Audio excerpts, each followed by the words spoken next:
just too excited. Oh, no, no, no. I don't want to run away. You got your questions, you don't like my answers. I talk in circles cause I can't get straight. I do resemble what I can't remember. I do remember cause it just can't wait. You know they say if it ain't broke, don't fix it. I know you think it's just a cool cliche. I know you always think you know what I'm always thinking. I think you're always wrong, but honey, that's okay. No. Hey, how's it going? Welcome to Tell You What, the podcast, where we talk with musicians about songwriting, music making, and the creative process. My name is Mike, and we have a pretty cool episode for you this time.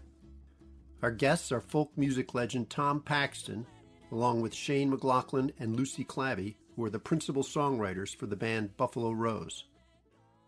Buffalo Rose and Tom recently released an excellent EP, Rabbit, of songs that were the result of a creative collaboration between our three guests. In our discussion, we hear about how Tom discovered the music of Buffalo Rose and was so taken by it he reached out to them to suggest they work together on some new music. I'll say a bit about Tom Paxton for those who are not familiar with his long and storied career. Tom's career started in the early 1960s. He was a central figure in the folk scene that came together in New York in those days. Among his compatriots were Bob Dylan, Phil Ochs, Dave Van Ronk. Pete Seeger was an early mentor. Tom has been an amazingly prolific songwriter his entire career, and his songs have been recorded by the likes of Willie Nelson, Dolly Parton, Johnny Cash, John Denver, Tiny Tim. The list literally goes on and on. His work often covered topical issues, addressing socially relevant topics of the day, often using humor to make his points. Among other honors, in 2009, Tom received a Grammy Lifetime Achievement Award. Now at the age of 84, Tom appears to have not slowed down a bit. In fact, he tells us he is writing more songs than ever, and his contributions to the songs on this new EP, Rabbit, show us he hasn't lost his touch either. Buffalo Rose are a young band on the rise. They have one full-length album and several EPs under their belt, with another full-length on its way later this year. Aside from Lucy and Shane, the band is also comprised of Jason Rafalak on bass, Margot Jeserich, vocalist, Bryce Rabideau on mandolin, and Mac Inglis on dobro. They've recently showcased at South by Southwest and Folk Alliance International conferences, and the first single from this Rabbit EP, I Give You the Morning, reached number 1 on the folk charts earlier this year. Shane and Lucy were also the very brave first ever guests on this podcast a few years ago, and I'm grateful that they decided to come back for a return visit. Now I'm going to do something I don't really do here on the podcast. In fact, I make a point of avoiding it generally, and that is to get a little personal. I understand that listeners are here to hear from our amazing guests, and I'm here to facilitate that. But this one is a bit different for me. First of all, and most obviously, one of my guests, the talented songwriter and vocalist for Buffalo Rose, Lucy Clabby, happens to be my daughter. But this story goes a bit deeper than that. My father, John Clabby, was a remarkable person in a number of ways. Along with my magical mother, he raised 9 of us kids, and one of the greatest gifts he shared with us was his love of music of all kinds. He loved the big band sounds and jazz artists of the 1940s, taking in shows all over New York City after returning home from the war. But as he got older and raised his family, he kept his mind and ears open to new sounds. I can tell you there were no other suburban dads that I knew of in the 1970s who were listening to The Who and to Pink Floyd. But there was our dad, stopping by E.J. Corvettes on his drive home from work with the latest Grateful Dead album under his arm. We would find him lying on the living room floor with his headphones on, with Procol Harum on the turntable. It's all music, he would say, and in the process, he instilled in us the joy of musical discovery. So Tom Paxton was a favorite of my dad's. He loved how Tom used clever lyrics and funny turns of phrase to slyly get his political or socially relevant points across. So I grew up listening to some of Tom's music, playing on our stereo during our family dinners. My dad passed away last summer, after 99 great years. But early last year, while working on these songs, Lucy was able to talk with her grandpa about working with Tom, about how Tom Paxton heard her songs and was impressed enough to reach out to the band. My dad, of course, was delighted and a very proud grandpa. Last August, while we were with my father in his home during the last week of his life, Lucy and Buffalo Rose were in Florida in the studio putting the finishing touches on this EP. Lucy was able to send us an early version of the song I Give You the Morning, an old Tom Paxton song that Buffalo Rose had recorded featuring Tom singing with them. We were able to play it for my dad, who was pretty sharp right up until the end. It was an amazing moment as my dad got to hear his granddaughter sing along with one of his favorite musicians from 50 years before. And it was a wonderful way to celebrate the gift of music that my dad had instilled in us, that joy of discovery, that I try to carry forward and that underlies the very purpose of this podcast. So thanks for letting me share that personal story with you all. I do so not only because it's meaningful to me, but because it illustrates how powerful music can be in the fabric of a family, of our communities, and frankly, the universe. Enjoy this great discussion. Tom is quite entertaining. And of course, I could do a series of episodes discussing his career. He does tease us with one Bob Dylan anecdote, and he offers a number of gems of songwriting wisdom. He even breaks into song a couple of times. Lucy and Shane are, of course, quite talented songwriters themselves, and they offer some great insights. In fact, they teach some songwriting classes and workshops that you might want to check out. I had great fun with this conversation, though it was a bit of a technical challenge with 4 people recording from 4 different locations. We did lose Tom a bit near the end, but stick with us, I got him back on the line for some final words at the end. Well, I think that's enough for me for now. Here is our Tell You What discussion with Tom Paxton and Shane and Lucy from Buffalo Rose. Forever's just a long, long way to go. Oh, oh, oh. I'm sick of planning everything. Reality is just a daydream. A daydream, don't let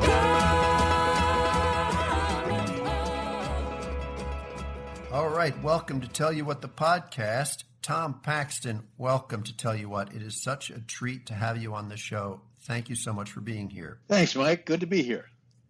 And Lucy and Shane, you two were incredibly brave. Our first ever guests on Tell You What, back when we were operating out of a broken down shed behind the garage. Now, here you are, triumphantly returning for episode number 41 as big shot recording artists. Thanks for making the questionable decision to come back. Hey, look at you now. It's a delight to return. Broadcasting tower, gleaming, all aluminum, 40-story building. Yes, that's my next point. Let's set the scene. I am now recording from the Tell You What Epiplex, high above the metropolis of Evanston, Illinois. Tom, you are at your home studio in the Commonwealth of Virginia. Am I right? You are right. I live in Old Town Alexandria. All right. And Lucy and Shane, you are at your home studios in the Commonwealth of Pennsylvania, right? Indeed. That is correct, yes. So stay tuned for episode 42, where we will answer the musical question, what is a Commonwealth?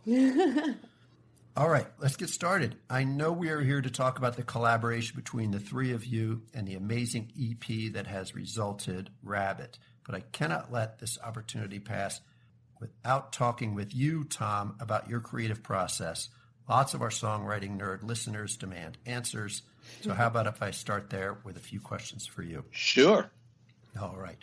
I am told by my informants that you are writing songs all the time, as in almost every day. Is that right? Almost, yes. Yeah. There was a time when I did that on my own, and now I'm doing it collaborating with some very, very talented people. And in a good week, I'll collaborate with, 5 different people, get 5 songs in a week. It's important to say these are first drafts. Not all of them will get recorded. I say maybe 20% will actually make it onto a CD someplace. That's a pretty high ratio. It is, and I'm damn glad of that. I tend to edit out the lousy ones early in the process Yeah. these days. Didn't always do that. But writing songs, I suppose, is the same as any other kind of creative labor, but it's certainly true of writing songs. It's a constant shift from left brain to right brain, from writer to editor.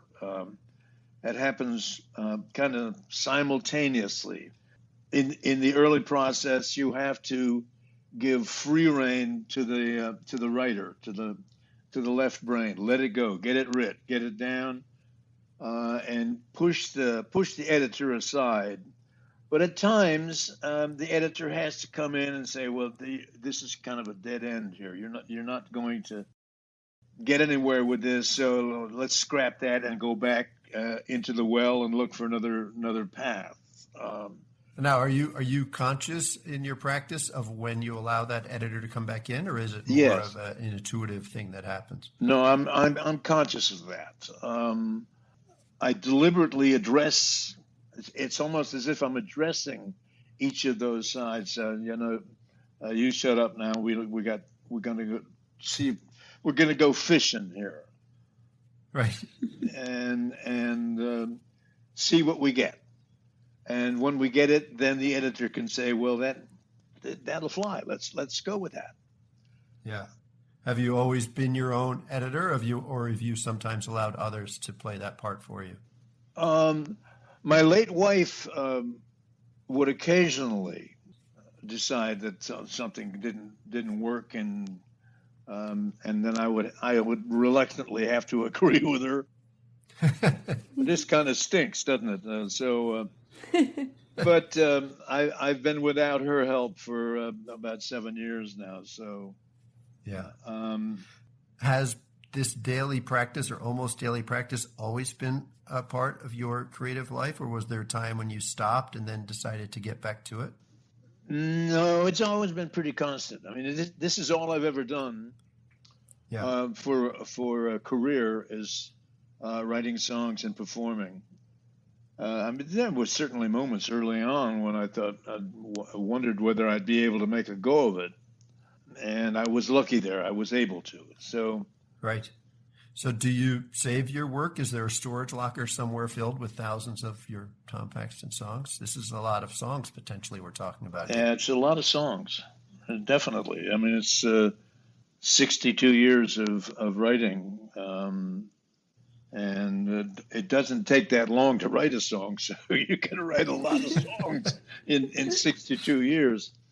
And I write more now than I ever did. And I thank two things for that. One is COVID, which just shut the whole shooting match down. And then the other is Zoom. Right. If not for Zoom, I wouldn't be doing this. I'd have to be going physically to, or doing it on the telephone, some kind of difficult, very unsatisfactory substitute for what Zoom gives us, which is immediacy and contact and eyeball contact. I love that. And I'm represented by a man named Jim Fleming, who has a folk music booking agency in Ann Arbor, Michigan, and who decided very soon after the COVID came in that we would have a weekly meeting on Zoom, which I didn't even know existed, Right. of all the artists and Jim and people who worked with Jim. There were all these people on the Zoom screen, many of whom I'd never met before or heard before. And I found that I liked them, and I went on YouTube and listened to some of their work. And I thought they were very talented. There were two young women from Michigan who are called the Accidentals. Right. We had them on as guests on this show. Yeah, I thought they were great. So I emailed them and said, let's try something. And so here they are, 25 years old, and I'm 84. and yet we get along like a house afire. And and then I some of my regular colleagues, Kathy Fink, John McCutcheon, we started writing as well, and then finally, here's the funny part: I can't remember how I discovered Buffalo Rose. I think it was just going through people on YouTube, and I came across one of their deals where they go around one microphone, right? And I thought, boy, I mean, they sound great, and so. I don't know how I got in touch. I guess maybe it was through their agent. It's Stephanie, isn't it?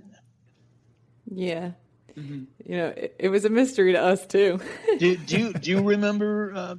I think I just sent an email to your website or something like that, saying that I liked what I saw and heard. Yeah, that's the way we remember it. We got an email out of the clear blue sky, and it nearly gave us a heart attack. All right. I'm going to cut this off for now because we're going to get back to the three of you working together. Tom, I want to ask a couple more questions about your process, if we can. It sounds like you're doing a lot of collaboration now. A great deal. Has co-writing and collaboration always been a part of what you've done from the beginning, or is this something that's changed over time? It was only occasional. Yeah. There were some very successful ones, but it was not a regular. I didn't have regular partners the way I do now. So what do you think you get out of collaborating now that you've discovered that makes it primarily what you do? Well, here's what you get. You get a song that you would never have written yourself. Right. Alone. There's always something of your collaborator in the song. You're getting something very special. You're getting a real blend of two writers. I often tell people that there are few pleasures equal to just having written. The work is done, and you can say, "Oh, I kind of like this." Yeah. And it's always a miracle to me. I mean, 1 minute that song doesn't exist, and now, bam, here it is. It's like a child being born. That child was not there, and now there's a child, and it's crying, which our songs frequently do. If you go back to your early days, right, in New York with people like Dave Van Ronk, Bob Dylan, that early folk scene that you were a part of, was there a lot of collaborating with those people in that scene? Was there a lot of sharing of songs, mutual support? There was sharing of songs. Phil Oakes would always be happy to listen to a new song, and he would criticize. He would criticize where he thought it needed to be. I mean, you knew you were getting an honest listen from Phil. Yeah. And I would be glad to hear one of his songs. And it was like that with, I mean, I remember one night a bunch of us were sitting at our usual table at the Kettle of Fish bar, which was up on street level next to the Gaslight. And there was some discussion going on, and I was sitting next to Dylan, and at one point he said, "Tell me what you think of this," and he sang into my ear while the babbling was going on around the table. And he sang into my ear, and when he finished, he said, "What do you think?" I said, "I think it's great." What do you call it? He said, "It's called Gates of Eden." Uh-huh. And I thought it was wonderful, and I still do. That's the kind of thing that happened a lot. Right. So not any formal co-writing. No, very little. Playing your songs. Very, very little co-writing. Yeah. And I regret that. Actually, I would think it would have been wonderful to have written with Phil, for example.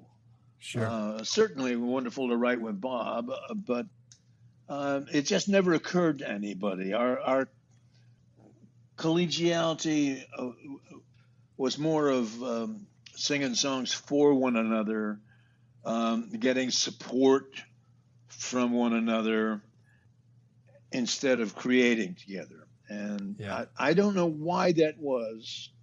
I regret it, but Yeah. that's the way it was. That's interesting. We had a lot of fun together. It was. I look back with great affection to that period. Well, maybe we'll do another episode where I just plug you for a bunch of stories about that time. Okay, the ones I can tell. Yeah, right. Besides doing more collaborating now, in what other ways would you say your creative process, your songwriting process, has changed over the years? Can you point to anything? I think the only way it's evolved, I would call it, is I'm less likely to write something that's pointless. I used to, the first idea I would get, I would follow that idea and write a song, which, it served, I'm sure it served as a good exercise or something, but served no real artistic purpose. So there's, a lot of songs I wrote that were really instantly forgettable. And I don't do that very much now. Most of the ideas that I go ahead and work on with my collaborator, or indeed on my own, are songs that have a reason to them, a reason Right. for them. And maybe you're just better at knowing that now as you start versus when Yeah, I'm sure. I'm sure that's true. Yeah. So I know you said you don't remember how you heard Buffalo Rose's music first, but can you remember what it was about their music or about their creative output that made you want to work with them in the first place? I'm an old hand. I've heard a lot.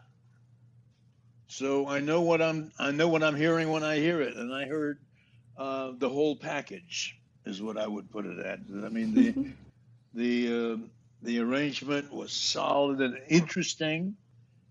Shane plays very interesting guitar, and the blend of the guitar, the mando, and the bass, and the dobro is very terrific. And I forget the song that I was hearing. I think it was a traditional song, but it swung like hell. And I just thought, and I liked the way they looked.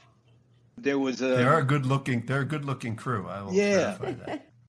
God, they were just live. I mean, we talk a lot in music about time. Their time was fabulous, and it's. What do you mean by that? Well, it's difficult to explain. The time is everybody coming down in the middle of the beat, and what you mainly hear is where that doesn't happen, and that's with lots of people. But not here. You had 6 people whose time was synced. It's really hard to overemphasize how important that can be. Yeah. Where there's this unity of rhythm that was right there. Yeah. Well, I think it goes without saying that I am also a big fan of Buffalo Rose, so I agree with everything you've been saying. Let's bring Shane and Lucy in here for a second. Shane, Lucy, tell us about working with Tom. How did you feel going in, and what maybe were you surprised by once you started working together? I mean, I know we were nervous when we first met him. I mean, he's Tom, you're a legend, Tom. And like I said, when we first got that email, we thought maybe it was fake. I'm fierce too. Yeah, I think we had a conversation about whether or not it was really you that had emailed us. Did you really?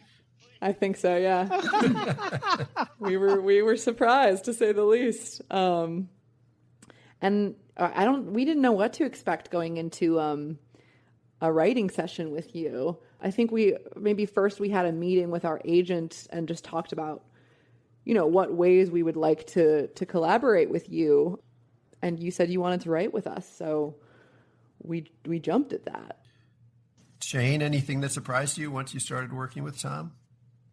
Something that was both surprising and very impressive, I feel like, is a lot of times we'll go over, lines for like a really long time or really try and tweak things to get the right verse or line. And when we were working on the song Runaway, there were moments where Tom basically just spit out half a verse in like the period of like 15 seconds. We were like, oh yeah, that's great. Like that's in the song, and it's still in there. Mm-hmm. Which was really cool. And I think too, we definitely didn't know if it was going to work going in, we hoped it would, but I think Lucy and I we've only written as a duo before and never really welcomed in or worked with a third person. So right. That was definitely, we knew there was going to be a new dynamic, but an incredible one. Yeah. There was, I think, a period, as with all like songwriting collaborations, where you're kind of building trust between each other, because it takes, some vulnerability to share creative work as it's being created, and especially with Tom, who's been doing this for much longer than us and successfully so, and is so well established at it, that I think it took a little bit of time for us to build up our confidence in sharing the first thought, the rough draft, as it came out of our head. But we were really encouraged very early on by watching Tom do the same thing, watching him create in front of us and share with us his first thought, and having the feedback from him of we offer something up and he tells us, yes, I like that, or let's keep looking. It was, once we got that encouragement, I think it really just took off. And there are plenty of times when I say yes. I mean, you're both very, very good writers. And if I may interject for a second, the thing I'm proudest of is that the two songs we have together, Runaway and Greenlight, you listen to those songs and you're hearing Buffalo Rose songs, not Tom Paxton songs. And that, I'm proud of that. I'm proud of getting into where I think you are and working with that. Yeah. Because they don't sound like Tom Paxton songs. They sound like Buffalo Rose songs from start to finish. That's interesting. Lucy and Shane, are there any specific lessons or practices that you have picked up from working with Tom over this time that you maybe will bring to your process going forward? There's one that I think is such a great distillation of something that I had never thought of so succinctly that Tom taught us, which is that the way that verses and choruses work in relationship to each other. And that is, and Tom, maybe you can help me phrase this because you always put it so elegantly, but the verse is giving you information where the chorus is giving you emotion. Is that, how do you put it, Tom? Well, very much like that, except I would say the chorus is an emotional reaction to the information in the verse. Yeah. You have the information and then you have the emotional reaction to it, which is the chorus. Yeah. That's great. Shane, anything you've picked up? Yeah, I think another thing that I feel like we picked up that I really love is that the title of a song should be obvious. That you shouldn't have to be like, what is the name of this song? I don't know. It's like, it's either there or it's not. That's saying something about the song itself. Like if the title isn't obvious, the song needs work, or it's an indication that the song is indefinite. Okay. That you haven't been clear with what the song is about. If you have been, the song will just leap right at you. Interesting. That's great. I have one more piece of wisdom that Tom gave us, which is that we will take all pieces of wisdom. I mean, we've gotten lots, but some of them are easily distilled. Obviously, Tom has a way with words. It's one that he taught us very early on, and the way he put it is that you can't steer a ship until it's moving. So the song, you can't sit there and think about what the song is going to be. You just have to start writing. That's good. Okay, so Lucy and Shane, you two and Buffalo Rose have come a long way since you were the first brave guests on Tell You What. This has been a big year for you with this EP, getting to number 1 on the folk charts with the song I Give You the Morning, South by Southwest, Folk Alliance showcases. As performing artists, things certainly have changed for you over time. In what ways do you think your songwriting process has changed, specifically maybe in terms of how you two collaborate as a songwriting pair? It's changed in a lot of ways. I think obviously there's a ton of trust and that we've built up in our relationship as co-writers, where I think it allows, or it at least allows me to share things way earlier on in the process and trust that Lucy and I will develop them together into something really cool.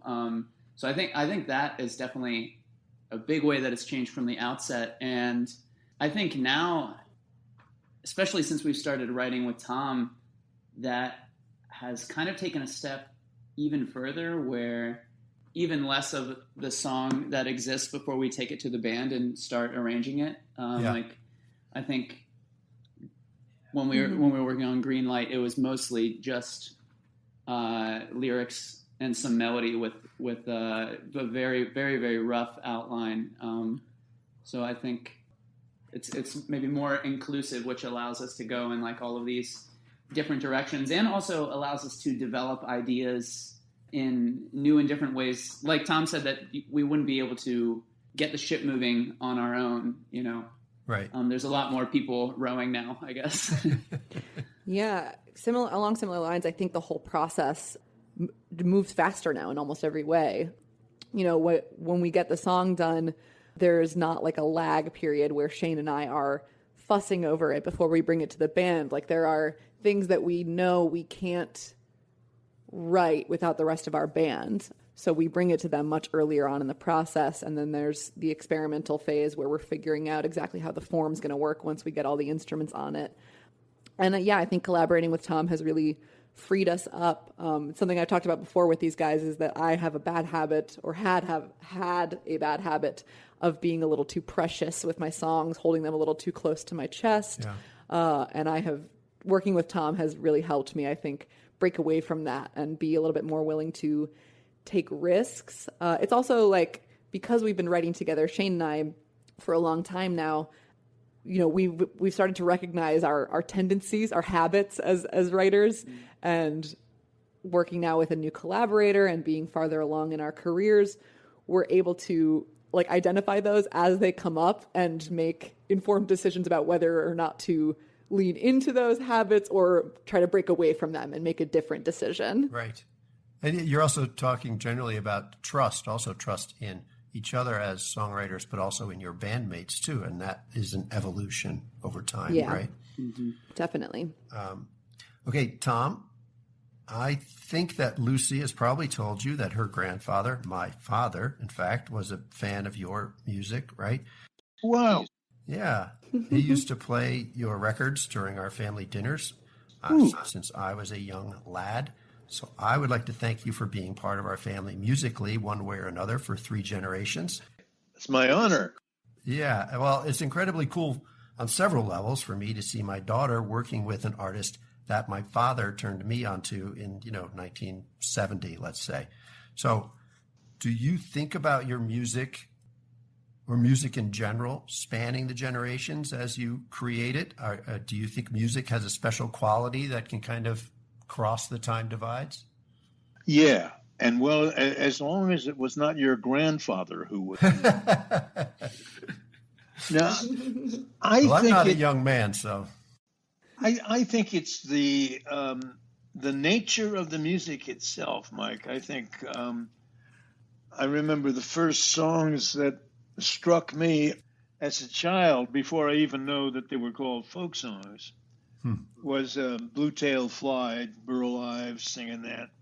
Burl Ives sang a lot of old, I guess you would call them parlor folk songs now, songs that these songs, everyone knew these songs. They didn't know where they came from or who wrote them or anything like that, but they were songs that people just liked, like the Blue Tail Fly or the Fox Went Out on a Chilly Night. And the thing is that songs like that tend to hold up. Right.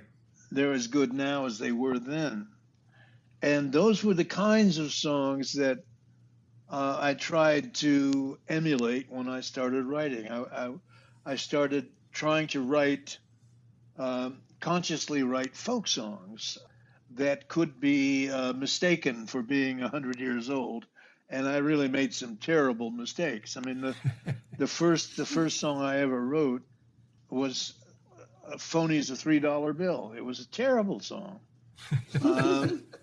And I printed it in the introduction. I did a songbook back in '95 called The Honor of Your Company. Had about 80 songs in it, pretty good book. And I wrote a long kind of foreword in it. And I printed that lyric because I wanted people to know that if they like my songs, they can go back and look at that song and say, my God, if he could write something good after writing this crap, there's hope for everybody. I feel better already, Tom. Yes. I mean, it was terrible. But I was on the right path. I was aiming for simplicity. I was aiming for, I don't know. You know, I went to camp as a kid, Boy Scout camp, which I loved, and a couple of seasons at church camp. And we sang some great songs at those camps. I still remember Tell Me Why. Tell me why the stars do shine. Tell me why the ivy twine. And there's nice, simple harmonies to that. And that's always kind of been my beacon. And that's why I liked Woody's songs so much and right. Pete's songs. There's clarity to them. There's a kind of simplicity that invites anyone to have a go. Yeah. Well, I'm going to interrupt you for a second because I want to stay with this thread, and it's a great segue into talking about the songs on this wonderful EP, Rabbit, because I want to start with the song I Give You the Morning. And basically stay with the thoughts that you were just presenting. You recorded this song over 50 years ago, and here we have this amazing version of it recorded by Buffalo Rose with you, and it sounds so current now. Yeah, it does, doesn't it? Yeah, so maybe you can talk about this specific song, what Buffalo Rose did with it in terms of what you were talking about music that holds up over time. Yeah. By the way, Shane and Lucy, I did send you the Swedish version, didn't I? Yes. I did, yeah.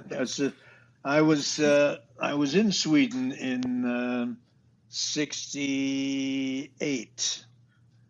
And I met a singer over there named Fred Åkerström, and he took that song and translated it into Swedish, and his recording is a Swedish music classic.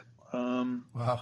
They still play it, which was I loved that the song had those kinds of bones that it could come to life in a whole different language. Right. And or 50 years later with another young artist. Well, you're right. I mean, it does sound very timely, and that's because Buffalo Rose have instrumental gifts. They are able to take a song, keep it simple, but put a texture into it that is very current. My younger daughter has great ears, and she loves the music of the 70s and 80s when she was young, and she loved the arrangement that you guys did of it.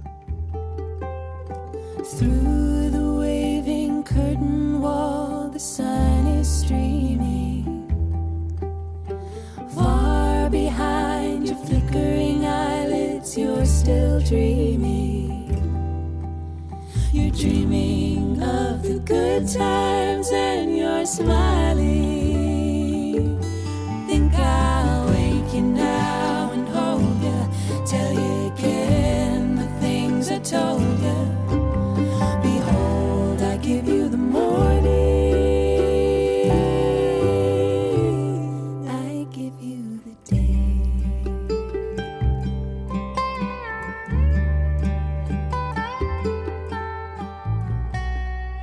What was it like going into the studio to sing your part on this song with Buffalo Rose, effectively? Oh, I'm such an old pro, it doesn't bother me. No, it was a pleasure. It was nothing to be worried about. I noticed that you had to do a little finesse there toward the end because you hold a note longer than I did in recording at the end of the verse. Now I think you're ready for the journey. I go to the journey quicker than you guys do. I just wanted to jump in because from an editing standpoint, I produced the vocals on the record, and we did change the ending a little bit from Tom's original form, stretched it out, made it a little bit longer with the repeating refrain. But I have to tell you, Tom, I did a lot of editing on a lot of vocal parts for this record, and yours I didn't have to touch. We kept a whole take straight through. There was no doctoring, no funny stuff. You nailed it. And I think you only did like 3 takes. So like he said, he's an old pro. Yeah. You ought to consider doing this for a living, Tom, evidently. I'm about to make a decision. Like an antique ballroom fan, your eyelids flutter. Sunlight streams across your eye through open shutter. Now I think you're ready for the journey. I think I'll wake you now and hold you. All right, let's talk about the song Runaway. Tom, you mentioned this as being, in your opinion, a Buffalo Rose song. I have to say I was surprised, very pleasantly so, that this song came from this collaboration. It's a bit of a banger, isn't it, folks? Tom, thank you for representing us older folk and showing we still have that in us. Lucy and Shane, how did this one come about? I'm particularly interested in how it came to life as such an up-tempo rockin' song. Yeah, I guess we started with just the chorus of this one. I brought the chorus to Lucy and Tom to one of our sessions. At the outset, it had that sort of like driving beat that you hear in the chorus. So that was there from the beginning. Mm-hmm. Yeah. Shane brought that one to us, and the lyrics changed a little bit from what your original version was, but it had that energy that I don't want to run away, which it was never going to be a slow song. I know it's real because I'm up here dancing and feeling free is such a beautiful thing. I hope they never ever stop that music, 'cause it's enough to make a grown man sing. No, no, no, no. I don't want to run away. Forever's just a long, long way to go.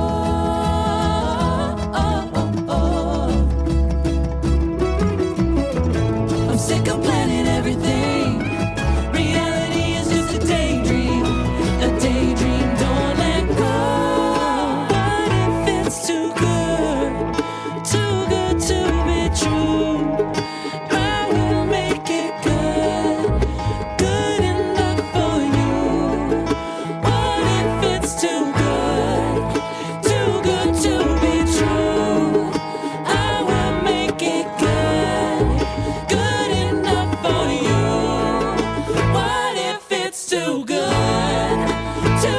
it to be true. I will make it good. Tom, I want to ask you about the use of humor in songwriting.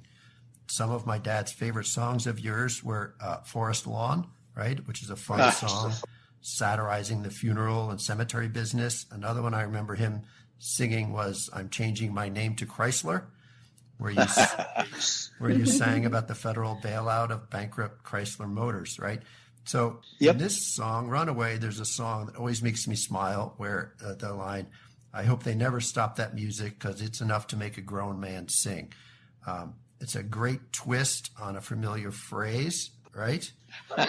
Yeah. Yeah. So, Tom, can you talk about using humor maybe both in small ways, fun terms of phrases like that one, and bigger ways like where the structure of the song is satire or metaphor to get the point across? How do you think of humor's place in your songwriting? I think they come up as part of the process. And I think one of the things I'm happiest about with writing with Buffalo Rose is that I don't put any brakes on my my search. Songwriting is listening. I suppose all writing is listening. Certainly songwriting is listening, and I try to hear everything. And I certainly do not try to hear everything as an 83-year-old. I try to hear everything as it comes. And that's why I'm having so much fun. My favorite line of anything that we've written was Moses is a green light. Yeah. And so it's try to listen as a way in a childlike way, which you can't do, of course, because you're not a child anymore. But with that kind of uncensored listening, let yourself hear whatever there is to hear, and that allows the humor to make its way out.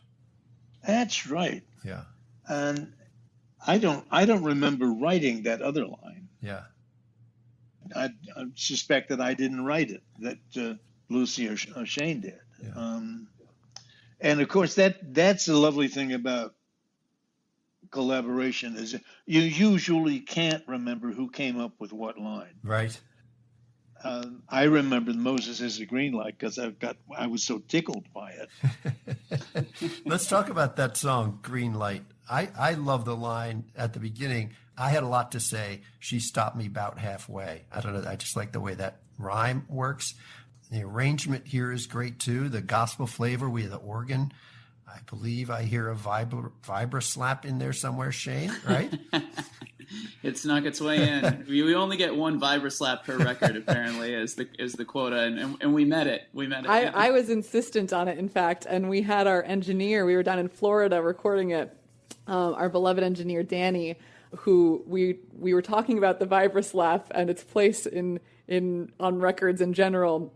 And I said, do you have one here at the studio? And he said, well, I have one at my house. It's only 5 minutes away. And I said, Danny, could you go get that vibra slap for us? What is a vibra slap? It's that rattlesnake sound. It goes. Oh, and that's only one of them per record. That's the rule we've imposed personally. I'm in favor of more vibra slap in the future. Shane, can you talk a little bit about this song and how this one came together? So this one, this song, I feel like is kind of out of character of the ones that I normally write. Maybe it's the same for you, Lucy, where it's like it has nothing. Like I'm not in the song. It's a character song, and I think it really helped to like have the three of us in on it because I think Lucy and Tom just really knew the direction that it needed to go.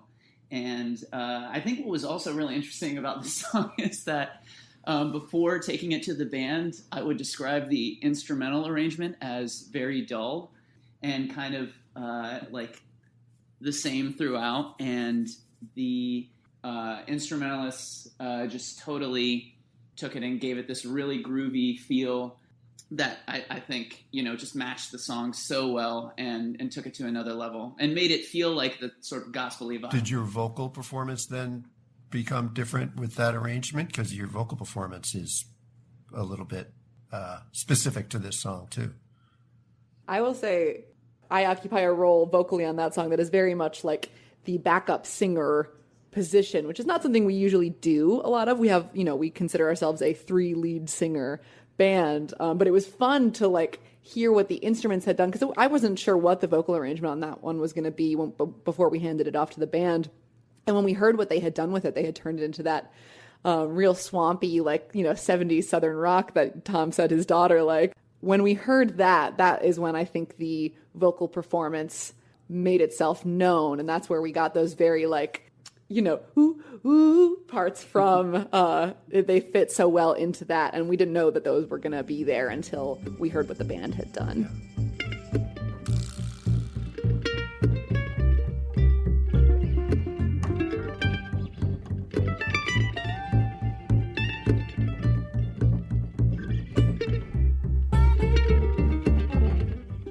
Went back to Monterey,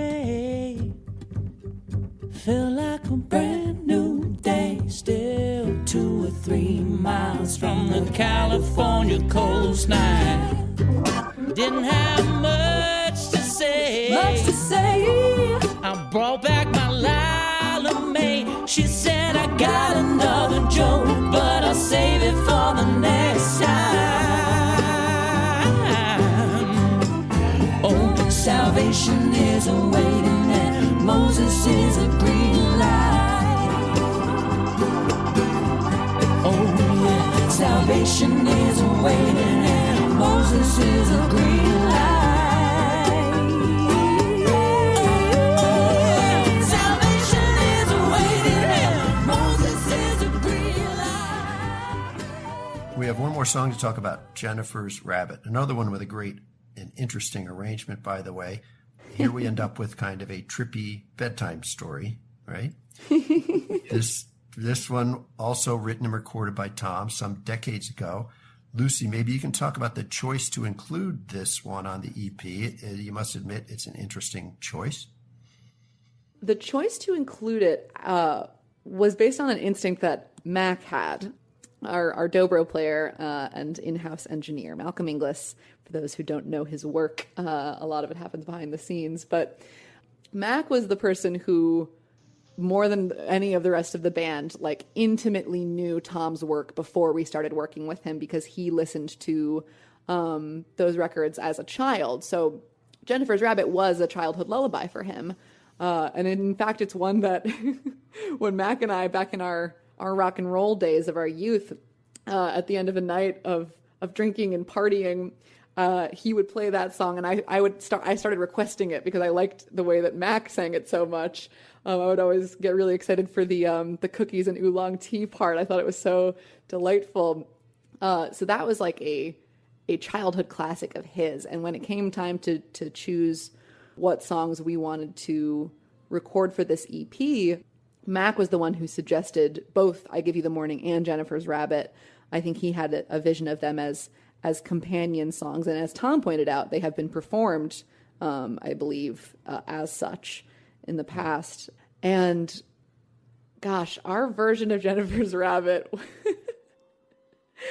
I don't know where it came from. We knew we wanted to lean into some of the more, we made it, pretty spooky, I would say. I think it's fair to say our version is kind of spooky. And I think those elements were there to begin with. And we wanted to sort of lean into that, the sort of atmospheric strangeness of it all. Right. And we heard a couple covers of it where they had lots of singers doing interesting a cappella things. And that was probably our first instinct, was let's have all the singers arrange something pretty and layered. And then at some point we decided that was, because other people had done it, and it would have been very beautiful to present that way. And I think we didn't want it to be too beautiful. We wanted it to be strange. Well, I think you accomplished that. But it's spookily like romantic in a way also. Yeah. So I think it works really well.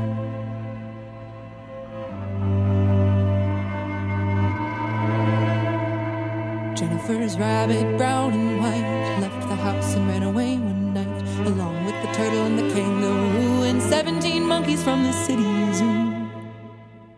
And Jennifer, too.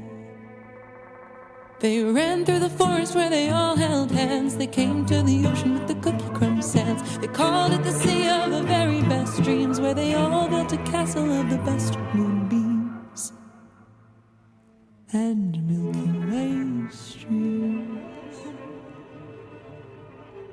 Then there on the sand where the starfish play, the ship sailed in from the Moonbeam Bay. They all went sailing on the Starlight Sea, where they all had cookies with oolong tea. And Jenny had 3. Okay, we seem to have lost Tom. Oh, no. His connection has dropped. Maybe he had to go write some more songs because it's been a while since he's written a song. We'll see. If we don't get him back, we will have to have him record a final statement for us, because I'm not going to let it just end there. No. But fortunately, we were able to cover a lot of ground with him. I'll have a couple more questions here for you, Lucy and Shane, if that's all right. You two are still meeting with Tom regularly, right? This initially was maybe going to be a project that ended with the EP, but it is continuing. Yeah, I mean, this interview that we're doing right now is happening at the time where we usually meet to write songs. We meet every week, unless one of us is on the road. That's pretty cool. It is pretty cool. I mean, we've written a bunch more songs since Rabbit came out. Together. Yeah, it's been really fruitful. I also, while you guys were talking about humor, I was thinking about the fact that as we've gotten used to writing with Tom, I've learned that there are certain, we have like scraps of songs that we present to each other as the ones that we want to work on together. And I've started bringing Tom specifically the songs that I think have the most humor in them, because he's so adept at that. That's interesting. Yeah. So given that news that this is continuing, we are all looking forward to seeing what else comes from this interesting and amazing collaboration. Lucy and Shane, what is next for Buffalo Rose? Well, we will be presenting at Folk Alliance International on, next week, a week from today, which we are super excited to be an official showcase artist. We've got some new music and a new album coming out at the end of this summer and later this year, which we are so excited to share. And just excited for a great summer of shows as well. Yeah, and that record that Shane mentioned is done, which is nice because we can move on to writing another one, and that's kind of where we're at now, is gathering more songs and materials to start it all over again. Excellent. Well, Lucy and Shane, thank you so much for taking this time. It was so fascinating to hear you and Tom talk together about your collaboration in this project. It's just an interesting story start to finish, but it hasn't finished yet. So Lucy and Shane, thanks to you both. Thank you for having us. We'll be back in another 5 years or so. Thanks for being a great host. It's a deal. See you in 5 years. See you then. Lucy, maybe I'll see you before then. Maybe.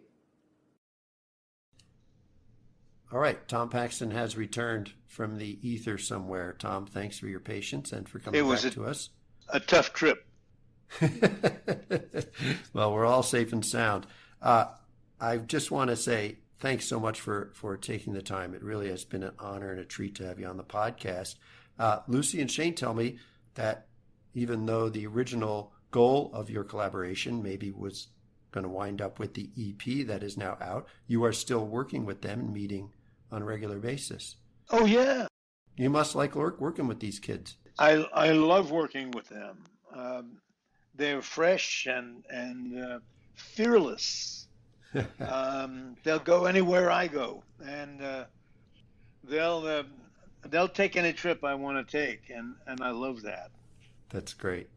No, I don't see any reason to stop just because we got they got the EP done. Right. Onward and upward is what I say. Well, yes, and the musical world will be grateful to see what comes of this continued collaboration. And I saw that you've been doing a little touring lately. Are you out there playing some live shows? I am.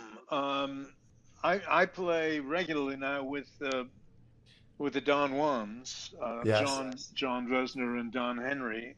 We've been together about 5 years now, and I think of it as a trio, not as myself with sidemen. They're really partners, and we write together as well. And we have a lot that we're going to do in June, and then in July I'm going to do a songwriters retreat in Carbondale, Colorado, with my collaborator Jackson Emmer. Remember that name, by the way, Jackson Emmer. I will. He's got a lot to offer. Then we'll be busy in the fall too. We're doing a cruise to the maritime provinces of Canada from Boston, and that's like an 11-day cruise. That's going to be great. A songwriters type. Oh cruise? yeah. We'll be doing 3 shows and leading some songwriting workshops as well. Wow, that sounds great. Yeah. Well, like I said, real honor and a treat to spend some time talking with you, Tom. Thank you, Mike. It's been my pleasure. It's very special for me to have my daughter and you and thinking of my dad through all this. So thanks for allowing that to happen. Well, you have a terrific daughter, and she has some terrific bandmates. Yes, I'm in agreement there. All right. Thanks, Tom. You're welcome. Yes, the rabbit and the turtle and the kangaroo. And Jenny fell asleep like sleepy folks do. Just like